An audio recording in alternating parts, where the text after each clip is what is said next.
우리가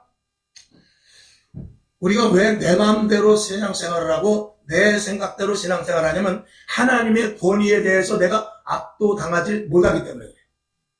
무슨 말씀이냐면 하나님의 권위, 그 하나님의 권위가 엄청나게 크고 하나님의 권세와 권위가 내 앞에 엄청난 그것으로 다가올 때는 나는 그 앞에 굴복할 수밖에 없죠. 근데 하나님의 권위에 대해서 우리가 인정하지 않고 하나님의 권위에 대해서 우리가 모르기 때문에 내 마음대로 하는 것이죠. 우리가 학교에서도 학생들이 막 떠들다가 선생님이 들은 발자국 소리가 나면 너 나중에 봐. 그리고 떠들다가 멈춰야 되는 것은 뭐냐면 선생님의 권위를 그만큼 인정해 드리는 거예요. 그런데 지금은 그렇지 않습니다. 지금은 선생님이 오든지 말든지 싸우던 일을 계속합니다. 그리고 자기가 게임하다가 계속합니다.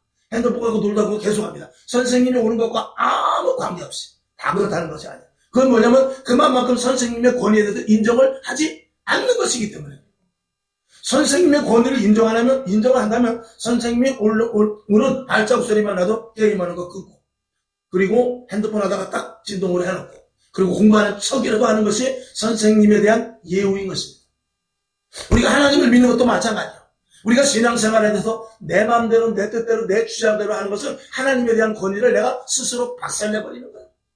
그러니까 하나님은 내 스스로의 권위 앞에 하나님의 권위가 없어지기 때문에 아무 일도 하나님이 하실 수가 없는 것이죠. 낮에 드린 말씀 연장선상에서 말씀이 될 수도 있을 것입니다.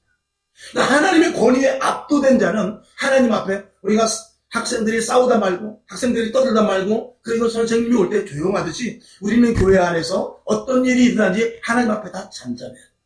하나님 앞에 할 말이 없습니다. 유구무원입니다. 우리는 하나님의 권위 앞에서 나라는 존재는 아무것도 아니고 나라는 존재는 완전히 하나님의 말씀에 순종하는 그런 존재밖에 되지 않는다는 것이 인식이 되어야 되는데 그게 낮에 말씀을 드린 대로 나는 날마다 죽노라입니다.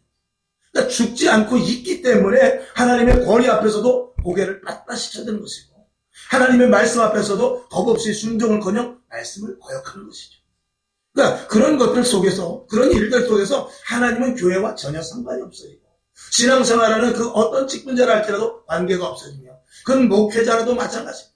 목회자라 할지라도 목회자가 권위가 넘어서게 되면 자칫 하나님의 권위를 넘어설 수가 있게 됩니다. 그렇게 되면은 자칫하면 목회자가 하나님이 되어버릴 수밖에 없는 것입니다. 그게 아름답고 멋있는 모습 외형적으로는 그렇게 보일지 모르지만 하나님은 거기서 일하지 않습니다. 그리고 목회자가 배운 대로 목회자가 알고 있는 지식대로 목회자가 경험했던 그대로 가르칠 뿐이에요. 그런 생명의 말씀이 되지 않습니다. 그건 지식의 말씀이요 하나의 가르침 지식밖에 되지 않습니다. 살아 역사하신 하나님의 말씀이 이 심령 속에 관통이 될 수 없다는 것이죠. 여러분 하나님의 권위를 인정하시기 위하여 여러분 더 많이 기도하실 수 있기를 주님의 이름으로 축원합니다. 그러니까 우리는